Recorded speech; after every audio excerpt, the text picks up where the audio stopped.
Olá, nós estamos iniciando mais um programa em Discussão com Vida e hoje recebendo aqui a honrosa presença do Dr. Marcelo Semer, que é juiz de direito, mas também já foi jornalista, professor universitário, é escritor e está lançando agora o seu novo livro, Entre Salas e Celas. Um livro muito importante, eu comecei a ler, Marcelo, e gostei muito do seu livro porque você trata aqui do cotidiano das audiências, do cotidiano do trabalho de um juiz. Eu achei muito interessante, um trabalho que eu nunca tinha visto, na minha opinião, inédito e protagonista. Eu queria que você falasse um pouco, primeiramente, sobre esse livro e como que é o cotidiano de um juiz, né? O dia a dia, ele sofre o impacto também das audiências, ele aprende também com as audiências, ele leva em conta o contexto, ele pode sair do texto frio da lei, da visão positivista. Pelo menos eu percebi isso aqui em algumas crônicas que você escreveu. Eu queria saber se é isso mesmo e como que é o dia a dia de um juiz. Bom, obrigado, deputado, pela presença, aos espectadores aqui. Eu chamo esse livro aqui do meu legado na justiça criminal, né? Eu sou juiz há 28 anos e mais de 24 mais ou menos, eu fui juiz na área do criminal. Então eu resolvi contar um pouco como é que são as audiências, as personagens, as figuras e mais ainda, os sentimentos que desperta no juiz, os processos, as audiências. O subtítulo do livro é Dor e Esperança nas Crônicas de um Juiz Criminal, porque tem um pouco de tudo aí. Tem histórias que são muito tristes, né? Tem histórias que são engraçadas, que são leves, enfim. Muita leveza dentro do criminal não tem, né? Que a gente trabalha sempre com muitas tragédias, muitas histórias tristes.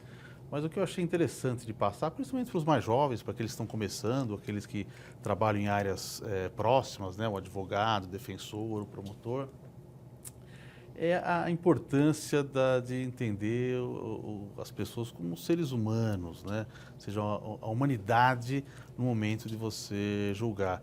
É importante conhecer a lei, é óbvio, não há como você fazer direito sem conhecer a lei, mas também é preciso, acho que uma das incumbências do juiz é a sensibilidade, porque a lei é feita para a vida, né? E numa audiência criminal, num processo criminal, a vida invade a audiência. A gente vê coisas lá para as quais a gente não estava preparado, né? Então, eu acho que essa é uma coisa importante. Eu gosto de dizer que eu entrei na magistratura pensando como todos devem pensar em fazer justiça. E eu vou chegando aí mais perto do final da carreira e percebo que a justiça é que me fez, né? Muita coisa eu aprendi à custa dessas pessoas que foram me mostrando, desses sentimentos, dessas experiências, que a gente aprende, né? Exatamente como funciona. Eu acho que esse é digamos assim, o meu legado aí da justiça criminal. Você falou uma frase que me lembrou uma frase não, uma passagem bíblica, na verdade, do Evangelho, não de Jesus Cristo, fala exatamente isso, que a lei, o homem não foi feito para a lei, mas a lei foi feita para o homem, para beneficiar o homem. Acho que é bem isso. E você leva, então, em conta todo o contexto. Não é Num não processo é? criminal, a gente tem que entender quem são aquelas pessoas, né?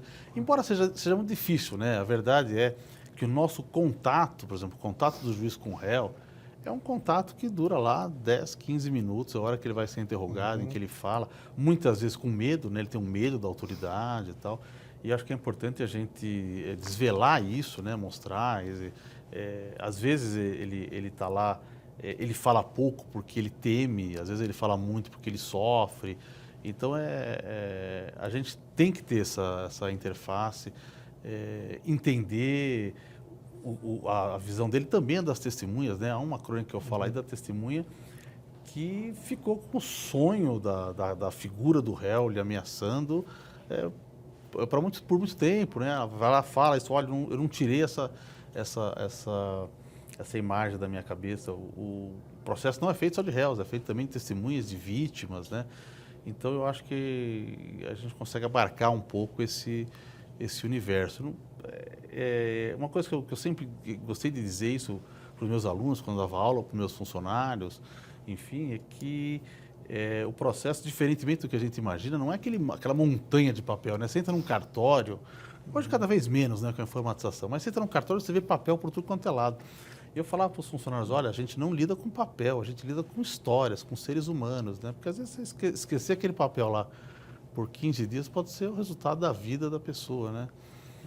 E também muita gente acha assim, o que eu faço não adianta nada. Eu estou enxugando gelo, né? Às vezes eu converso com defensores, eles falam, mas não dá, a gente faz esforço em um processo, mas em outro, decidir uma coisa com outra e tal. A gente está enxugando gelo porque logo em seguida vem mais. E realmente quem trabalha no serviço público tem um volume muito grande de todos eles, né? Desde o professor, do policial, o juiz, todo mundo que trabalha com serviço público trabalha com volume de coisas. Mas eu aprendi que não importa que a gente tenha volume, porque uma coisa que você fez, para aquela pessoa, é a vida dele. É a vida. Aquilo muda a vida de pessoas. A gente pode reduzir, muitas vezes, o dano no sistema penal. O sistema penal é uma máquina de moer gente, né? Então, às vezes, a gente consegue brecar um pouco essa engrenagem, encontrar outras soluções que não sejam tão violentas. E você pode falar, mas é só um processo. Mas essa pessoa é a vida. Para aquela pessoa que passou por isso, é a vida toda. Uhum.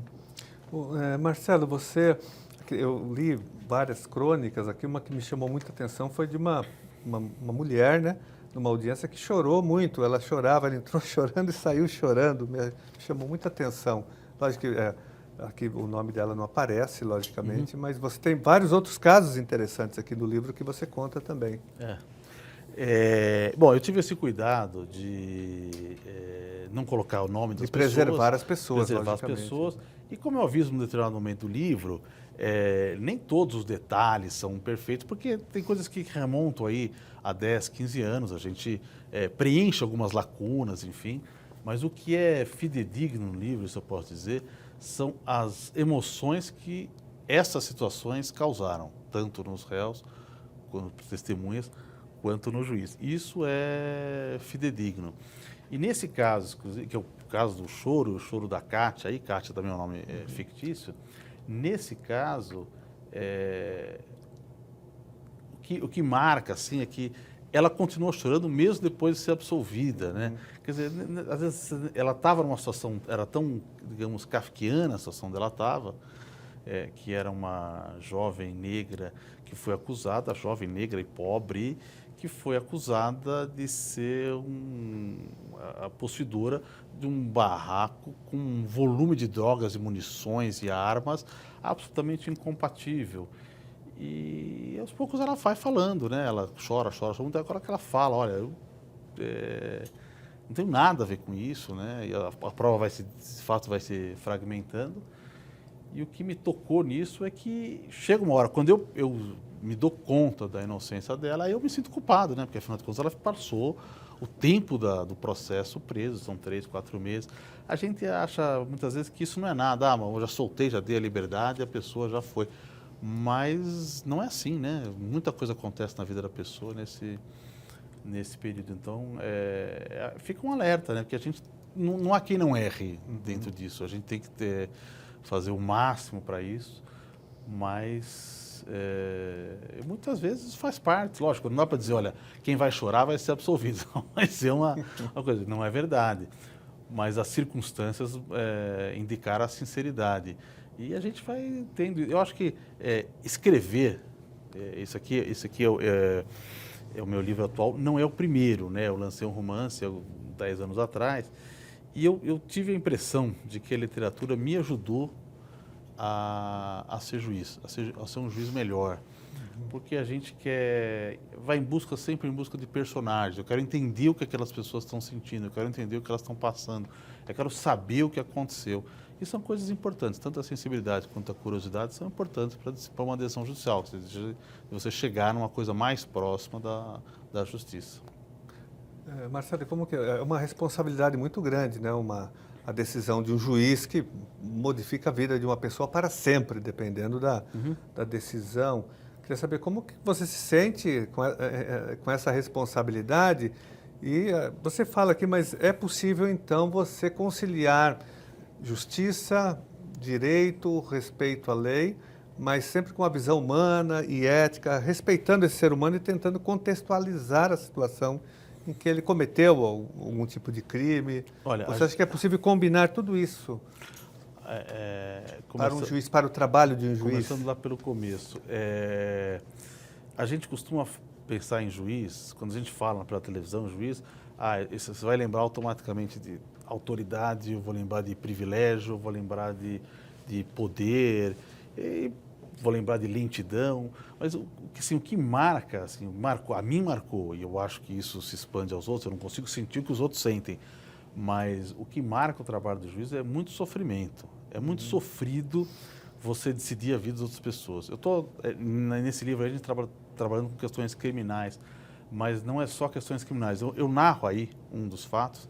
que era uma busca e apreensão de criança, de um pai buscando a criança com a mãe, que quase acabou numa grande tragédia.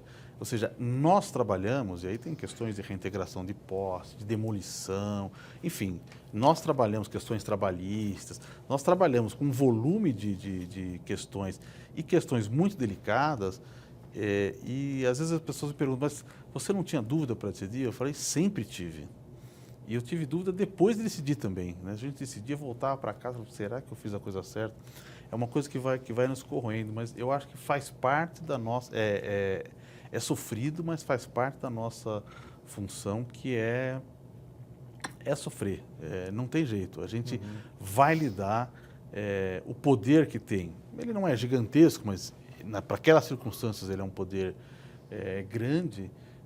Na verdade, é uma responsabilidade. Então, acho que a gente tem que encarar dessa forma. Quer dizer, nós somos servidores com muita responsabilidade. Essa ideia de que, olha, eu tenho autoridade, eu tenho poder e tal, isso não é um bônus para a gente, isso é um ônus. E eu acho que eu não consigo vislumbrar que a gente faça julgamentos que não sejam julgamentos humanos. Nós somos todos humanos, as pessoas são todas falhas, enfim, inclusive nós somos, né? Eu me lembro que numa das sabatinas para o Supremo, um dos candidatos teria colocado a seguinte questão, né? Ele estava na sua resposta, ele fala, não, nós somos todos frágeis, nós somos todos falíveis, né? Porque se os juízes fossem santos, que seriam das pessoas serem julgadas, né? Que seriam dos réus. Então, assim, é importante que a gente tenha os nossos vícios, os nossos defeitos, para que a gente possa ter uma forma de julgar que não seja draconiana, né? Que não seja absurda.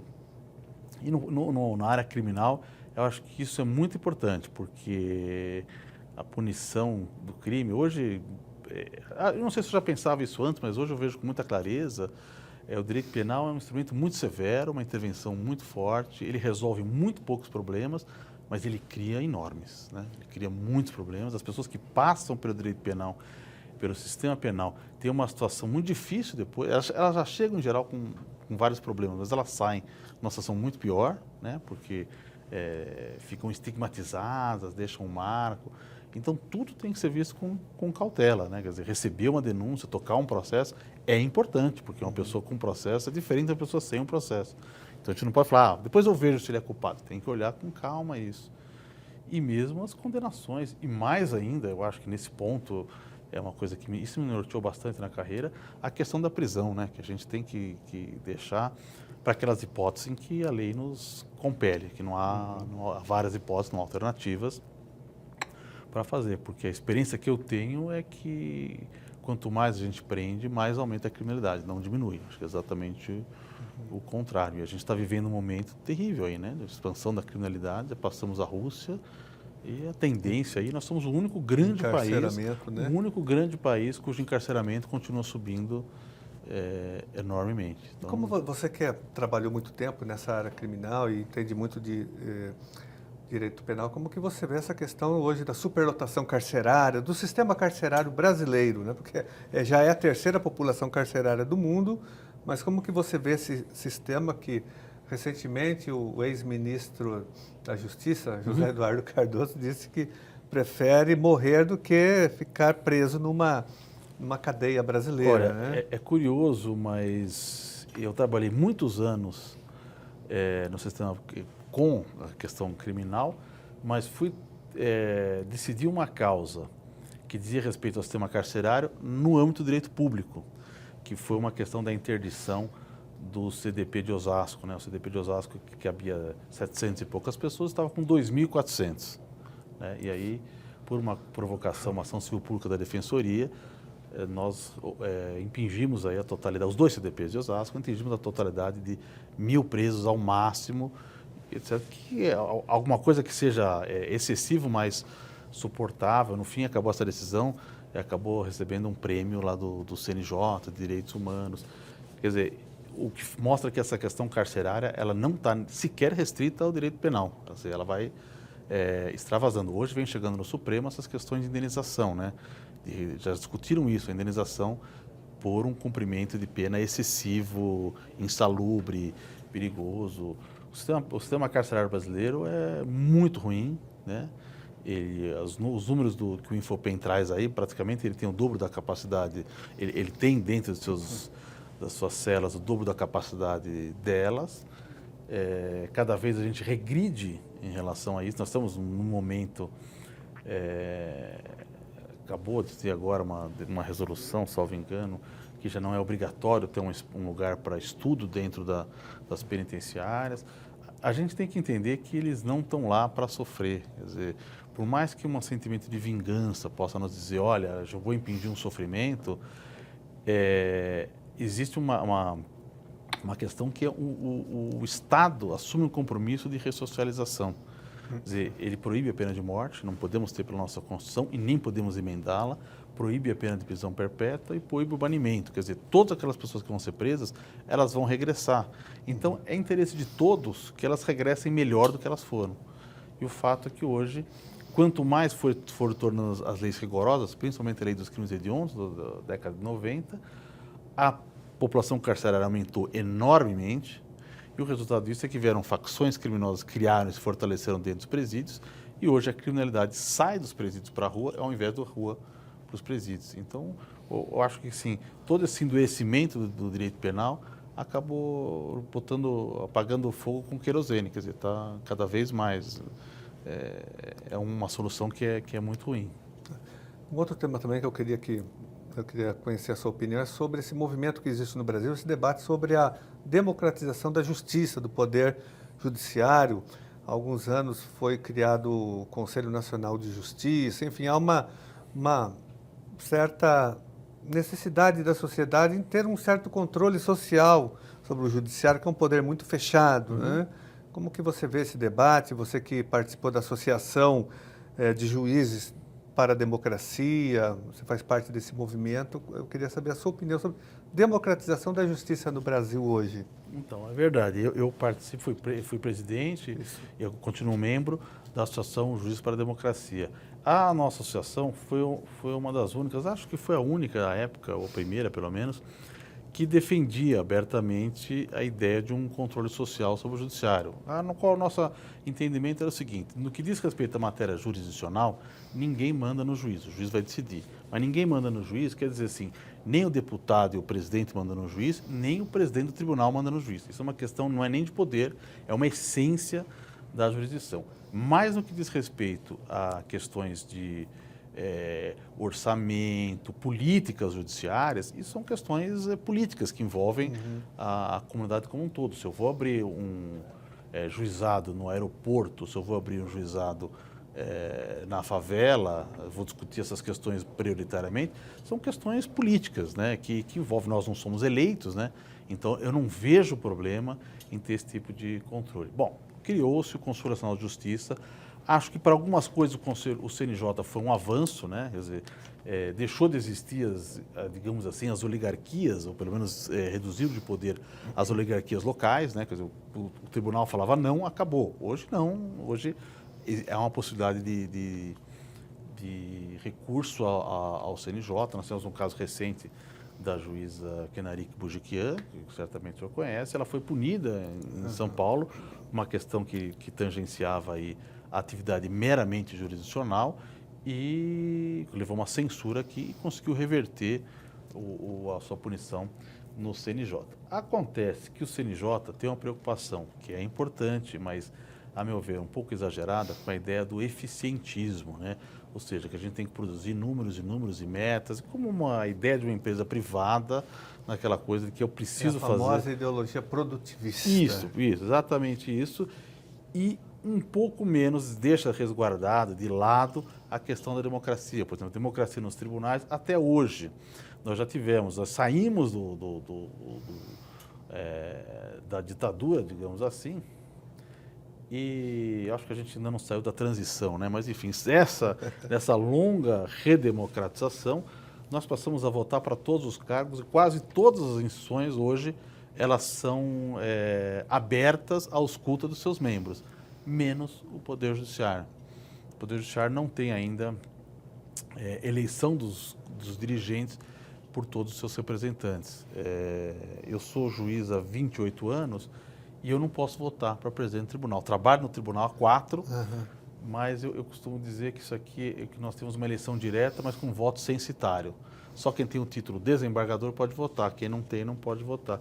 E eu acho que isso atrapalha. Não acho que a gente ia escolher melhores presidentes, não sei, pode ser que sim, pode ser que não. Mas atrapalha a lógica, que permanece ainda uma lógica de hierarquia. E o juiz não deve ter hierarquia. É o oposto exatamente do militar, que ele é balizado na hierarquia. Nós somos balizados na independência, portanto temos uma ideia horizontal.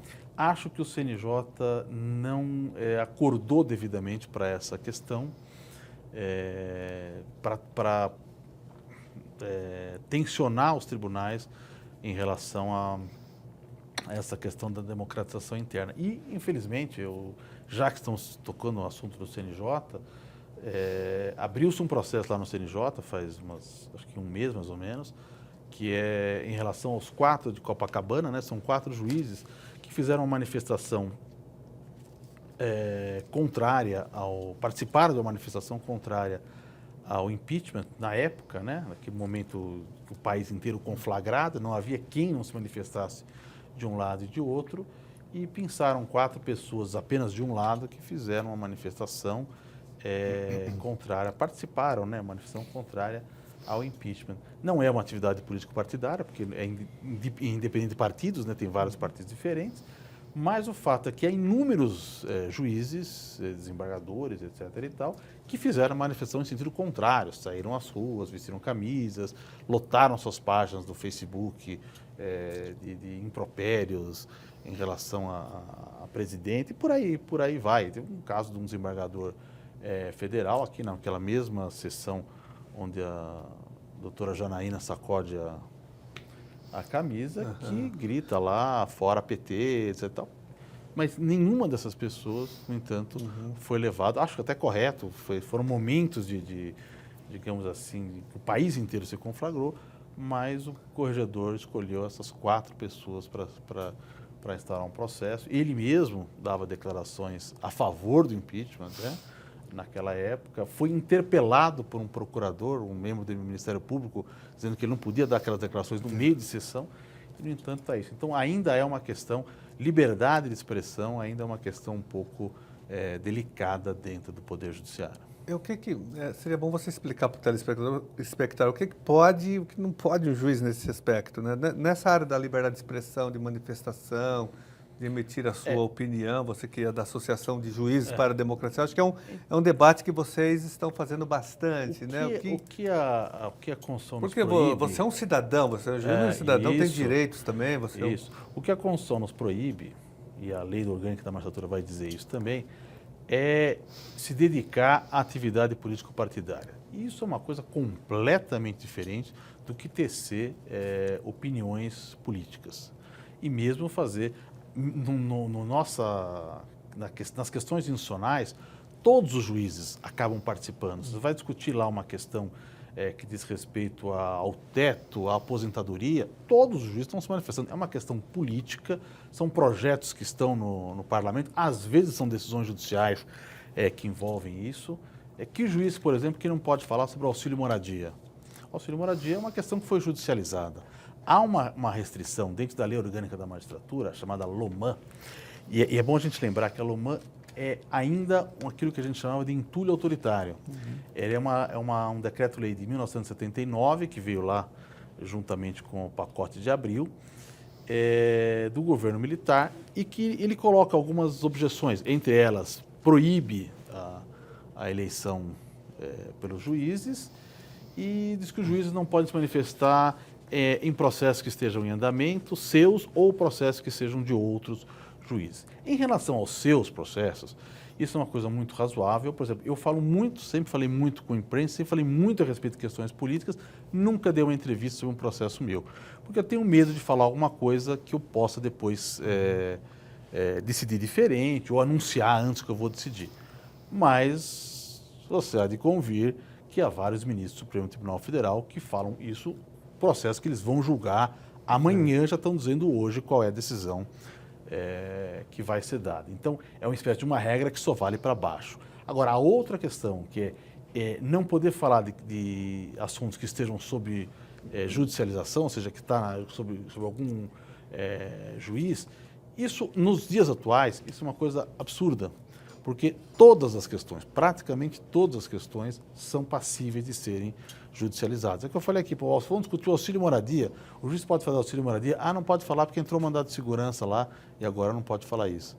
Então, o que vai fazer? Se nós levarmos isso a ferro e fogo, o que acontece é que você está subtraindo os juízes do debate político. O juiz não pode participar de um debate institucional. Bom, então nós vamos discutir questões que são eminentemente de justiça, só que eu não posso ouvir a palavra dos juízes porque eles não podem se manifestar. Não há sentido nessa proibição. O que acontece é que a proibição ainda existe e ela é absolutamente seletiva. Ela só é utilizada em relação a determinadas pessoas, porque muitos falam sobre todos os temas. Marcelo, nós vamos fazer um rápido intervalo e voltamos aqui fazendo esse debate. Nós estamos então aqui falando sobre o livro Entre Salas e Celas, do Marcelo Semer.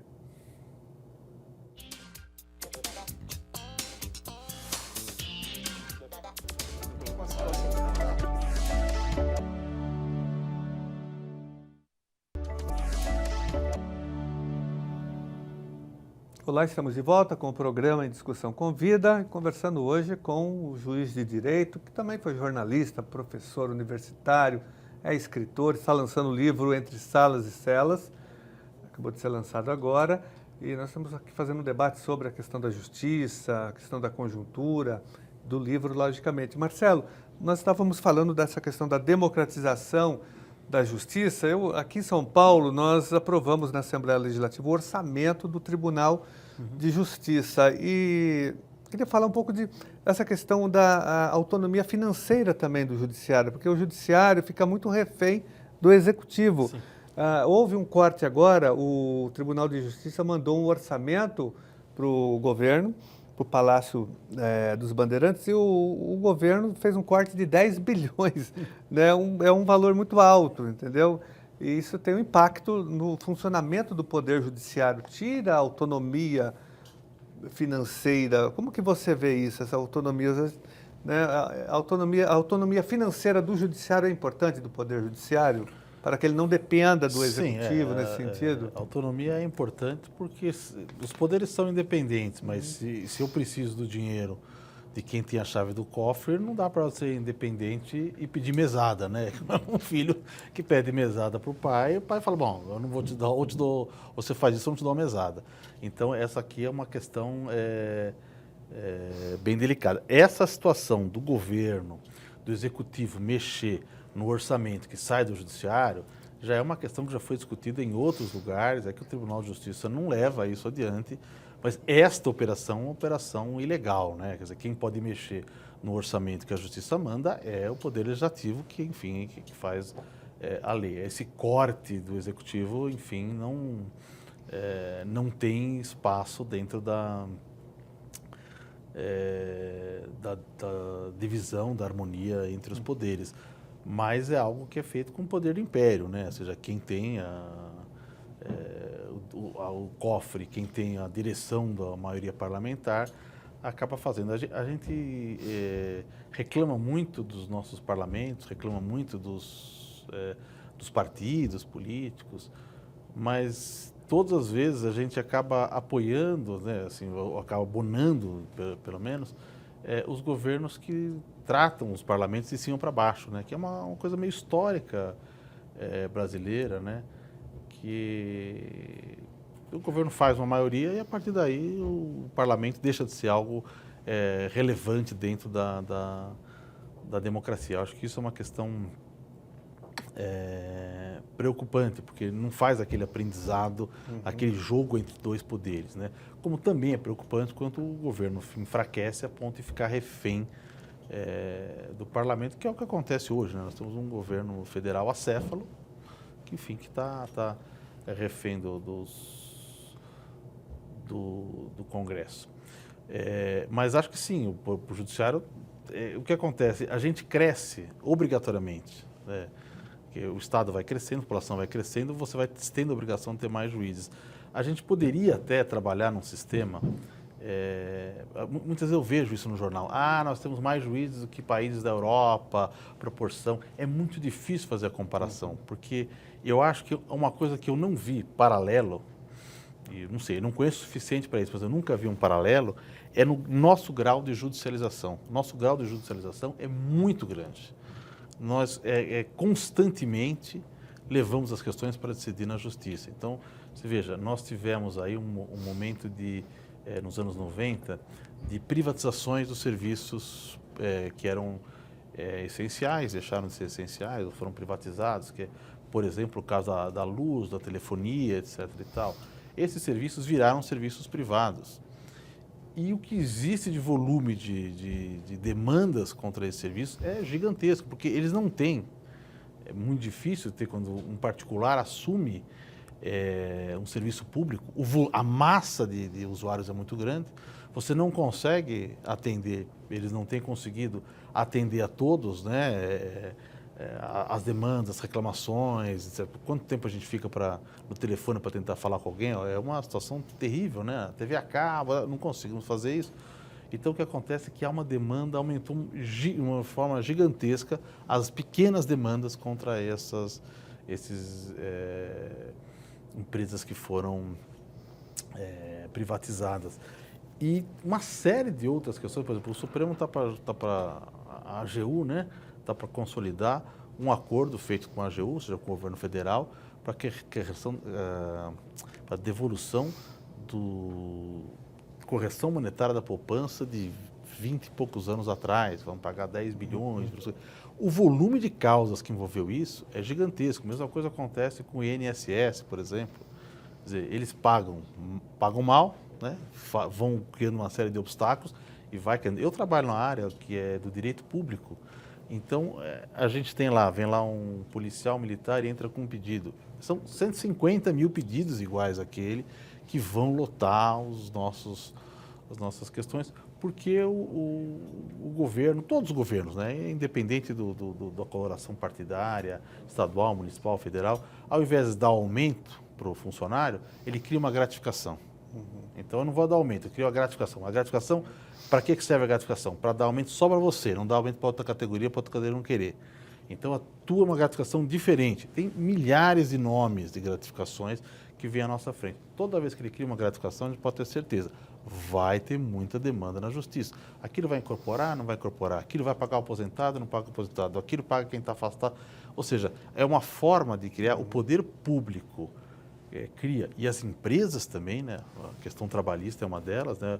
Muitas empresas preferem pagar depois que vai no X trabalho, quer dizer, eu não vou pagar, eu só pago se me cobrarem lá, então, para ver se muitos não entram. Então, acho que eu gosto de dizer o seguinte, quem escolhe ir na justiça no Brasil é o réu. É o réu que decide, não vou pagar. E, portanto, as pessoas vão ter que me acionar lá. Então, a judicialização é uma coisa incomensurável. O vezolume de processos que entram é uma coisa gigantesca e aí faz com que a gente tenha que gastar cada vez mais para manter essa estrutura, né? Então, não é fácil você ter o executivo que vai dizer, olha, quanto eu vou gastar aqui no judiciário. Lógico, evidentemente, tem que ter limites, né? Quem põe esses limites aí tem que ser o legislativo, que é quem faz a lei do orçamento. Mas o fato é que a gente continua precisando de dinheiro para o judiciário, porque cada vez cresce mais. A forma como nós tratamos os nossos direitos no país é uma forma assim, eu só vou respeitar se eu tiver uma decisão judicial. Se não tiver, não vou respeitar. Então a gente tudo passa pelo judiciário. Aí é uma coisa... Não adianta fazer reforma. Nós fizemos uma reforma no judiciário alguns anos atrás, vamos fazer uma reforma, criamos súmula vinculante, repercussão geral, uma série de questões. Ele continua da mesma forma. Por quê? Criaram outros temas que vieram a par disso. Então é muito difícil. Nossa cultura de levar tudo para o judiciário é uma cultura que é, digamos assim, suicida. Uhum. Marcelo, um outro tema também. Aqui em São Paulo, recentemente na GV, na faculdade, na Fundação Getúlio Vargas, foi defendida uma tese da Luciana Zaffalon falando da blindagem aqui do governo estadual, né, que é uma blindagem do Judiciário, do Ministério Público, da Assembleia Legislativa, do Tribunal de Contas, que aqui todos os poderes e instituições blindam o governo. E uma das causas é essa questão da chave do cofre também, né? Tanto é que aqui em São Paulo, por exemplo, o atual secretário da Educação é o Nalini, que até ontem foi presidente do Tribunal de Justiça, o secretário de Justiça do governo Alckmin é o ex-procurador-geral de Justiça, o Márcio Elias Rosa, enfim, que é uma certa blindagem. Você tem uma visão sociológica também que o poder judiciário tem lado, ele não é, então, não o juiz em si, mas o poder judiciário no Brasil, ele tem lado, ele está a serviço de uma lógica, talvez nesse momento no Brasil, de uma lógica do mercado, de uma lógica que beneficia o poder econômico. Você tem essa visão também? Eu acho que... Vocês debatem isso na Associação dos Juízes para a Democracia? A gente debate.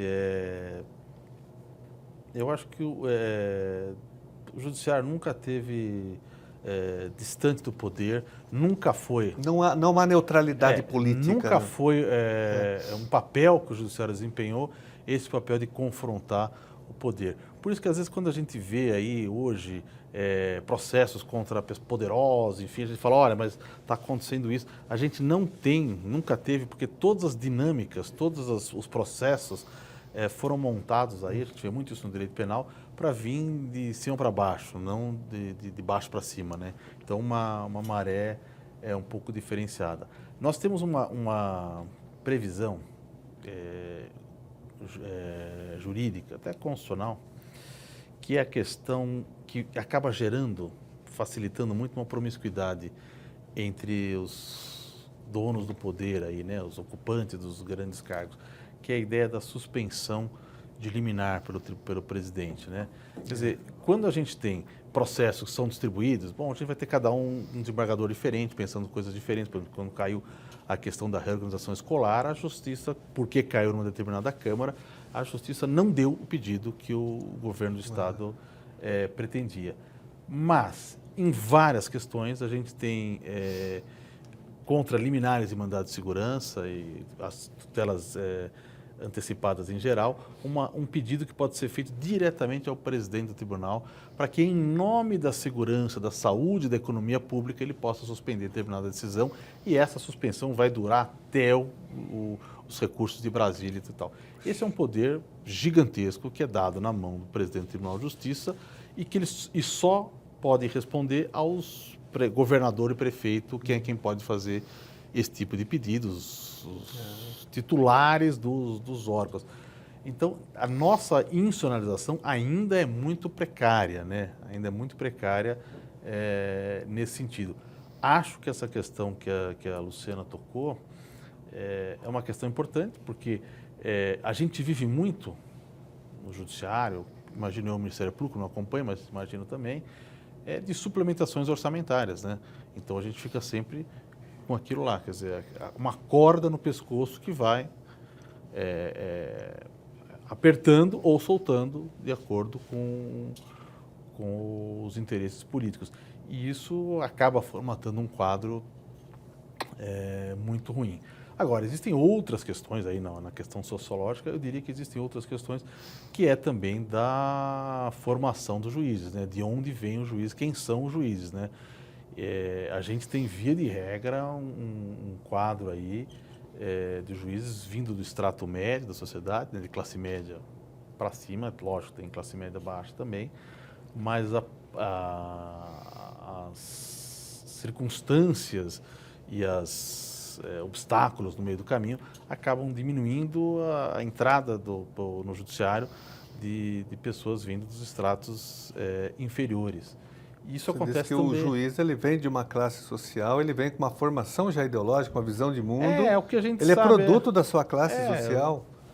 O que a gente vê, eu não posso nem falar da minha também, sou uma pessoa de classe média. Mesmo assim, a gente tem diferenças, tem diferenças ideológicas, mas há questões dos quais a gente jamais viveu, né? Jamais viveu, não conhece. Agora a gente apoiou isso, manifestou a favor antes de decidir, não, acabou decidindo.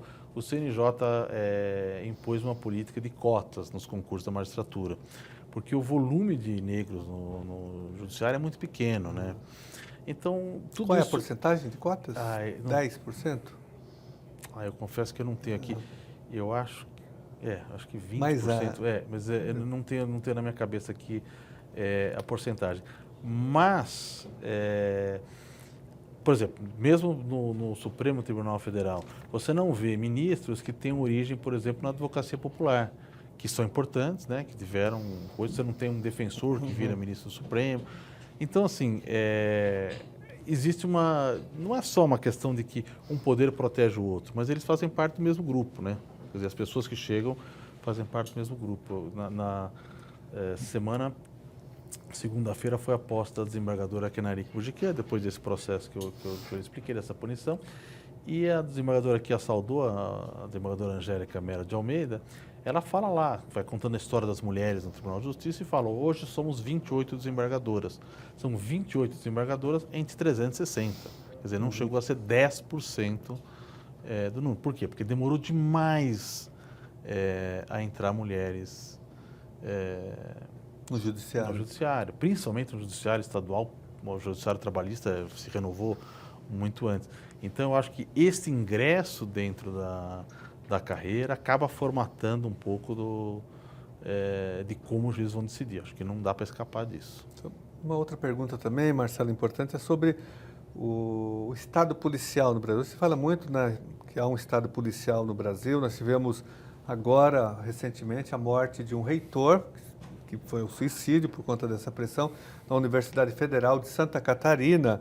E você acha que a Justiça tem acobertado, está legitimando esse Estado policial, esse suposto, talvez, Estado policial no Brasil, de perseguições? Eu acho que a gente está entrando no Estado policial. É que, assim, nunca existe uma demarcação tão simples assim, não, olha, a partir do dia tal nós viramos isso um Estado policial. Nunca é de um dia para o outro. A gente está fortalecendo, fragilizando os mecanismos de garantia dos indivíduos. Isso fortalece o Estado policial. Uma das questões que a mim me parece uma questão relevante, que tem a ver aí com o suicídio, o indiciamento e o suicídio do reitor Cancellier, diz respeito à questão da condução coercitiva. A condução coercitiva, não da forma como vem sendo utilizada, não é prevista legalmente. A gente está cansado de fazer condução coercitiva, mas é daquelas pessoas que se recusam a comparecer. Qual é a coerção? Coerção para comparecer. Vem a testemunha não vem na audiência, como é que eu vou fazer? Ficar esperando ela? Então, a gente marca uma outra audiência e chama o oficial de justiça e fala: olha, você traga ela coercitivamente. Via de regra, ele vai lá, conversava, e a testemunha via. Em outras situações, ele ia lá, chamava a polícia e a testemunha era trazida. Mas é sempre alguém que se recusa a fazer. E isso foi utilizado, tem sido utilizado para trazer indiciados, pessoas que ainda não estão sendo processadas e que não sequer foram chamadas ao processo. Pessoas que que vão saber de que elas têm que depor naquele exato momento, quando a polícia bate às 5 horas da manhã nas suas respectivas casas. Uma que ela não tem obrigação de falar, ninguém tem obrigação de se manifestar, muitas vezes chega lá e não fala nada. Mas eu acho que, sob o manto de condução coercitiva, nós estamos ressuscitando a chamada prisão para averiguação que a gente tinha antes e que foi considerada, depois da Constituição, ilegal, inconstitucional, que não podia fazer. E o que é pior é que... Foi um instrumento muito utilizado na ditadura militar. Foi um instrumento... Então, o grande problema é esse. Ele era um instrumento utilizado por quem usava o fuzil, por quem usava o canhão. Este é um instrumento utilizado por quem usa a caneta. Então, assim, é um instrumento utilizado pelos juízes. E me parece que isso é uma coisa mais grave. O Estado policial que nós estamos vivendo hoje, estamos nos transformando hoje, não é o mesmo o Estado policial da ditadura. Naquele onde a polícia fazia papel de juiz. No momento, é o juiz que faz papel de polícia. E, a meu ver, é ainda pior, porque eu sequer tenho para quem reclamar. Na verdade, essa condição coercitiva que se popularizou, eu não consigo achar em lugar nenhum onde eu vou encontrar com isso. Você vai olhar nos mandados que se vê por aí, analogicamente ao Código de Processo Civil, mas também na Constituição, seu chefe, é uma construção. E é uma prisão, é uma prisão para oitiva, uma detenção. E qual é a finalidade disso? Primeiro, humilhar. A pessoa sai humilhada daquela situação. Tanto é que isso gerou o suicídio do Nós cancereiro. tivemos um caso agora em Minas Gerais também, na Minas Gerais Universidade também, Federal de Minas Gerais, mais ou o mesmo menos, caso. O caso muito parecido com esse. E o segundo, a questão, a ideia é dificultar a defesa. Eu vou pegar todo mundo junto, porque não dá tempo de ele conversar com o advogado, conversar com o outro. Mas ninguém é impedido de conversar com ninguém. Eu não tenho para que o juiz dar aval, é uma coisa que veio do Ministério Público, enfim, mas os juízes acabaram dando aval, vários juízes, dar aval a um instrumento que aniquila a defesa. Não dá para dizer assim, o juiz está sendo ativista. Não, ativista é cumprir a Constituição. Qual o princípio constitucional que estamos cumprindo? Não, nós estamos pegando o direito de defesa e diminuindo. Eu não poderia fazer isso por lei. E estou fazendo isso sequer sem lei. Isso é um dos exemplos, né? Se popularizou também a ideia de que eu posso prender para obter uma delação. Então, a prisão com esse objetivo de delação. Me lembro de um procurador da República falou isso expressamente: o passarinho canta melhor dentro da gaiola. Né? Quer dizer, isso e tortura não faz uma diferença muito grande, é só uma questão de sutileza que faz. Então, eu acho que nós estamos vendo momentos preocupantes. E o que me preocupa é que o que vem pela frente é pior do que o que ainda está por aí. Nós falamos de democratização da justiça, mas você foi jornalista, tem uma experiência na área de comunicação, trabalhou num grande jornal aqui de São Paulo. Eu queria saber a sua opinião sobre também essa movimentação que nós temos no Brasil de democratização dos meios de comunicação de massa, da mídia brasileira, que essa sim não tem neutralidade, tem lado, né? Tem seus interesses comerciais, econômicos, ideológicos e políticos. Como que você vê esse movimento para democratizar, para terminar com o monopólio da mídia hoje no Brasil? Eu acho que a mídia sempre fala assim, nós temos liberdade de expressão. Mas a ideia da liberdade de expressão é que ela nasce do pluralismo. Quer dizer, para que existe a liberdade de expressão? Por que existe? Para que várias pessoas que pensam diferentes, todas elas possam se expressar, não só aquelas que pensam a mesma coisa. E a gente tem utilizado aqui esses mecanismos da liberdade de expressão para sufocar o pluralismo e não para aumentá-lo. Né? Então, acaba sendo uma forma cínica de garantir a liberdade de expressão, porque todo mundo pode falar, mas só poucos vão ser ouvidos. Então, acho que a forma como a gente acabou concentrando isso acabou fazendo com que esse mecanismo, hoje ele está mais sufocando a liberdade de expressão do que abrindo espaço a ela. Porque a gente vê claramente, acho que toda a sociedade nos últimos anos acabou se tornando mais rigorosa, mais ódio, mais disputa nas entidades, nas instituições. E acontece isso na imprensa também. Quando chegam as eleições, elas entraram de corpo, de cabeça, de alma dentro das campanhas partidárias. A gente tem que encontrar mecanismos de tornar... acho que a nossa saída não é...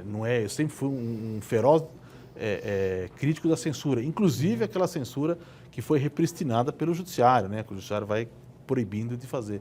Eu acho que a nossa saída não é a censura. A nossa saída é encontrar mecanismos para que mais pessoas falem ao mesmo tempo e que possam diminuir essa concentração. A concentração acaba sufocando a liberdade. Eu acho que isso aqui é uma questão inarredável, quando a gente não pode sair. E países até que eram tradicionais para a liberdade de expressão, que é os Estados Unidos, já fizeram leis contra a concentração de mídia lá para trás, né? Lá para trás já fizeram. Você vai ter o jornal, você não tem a televisão. Você tem a televisão, tem no país inteiro.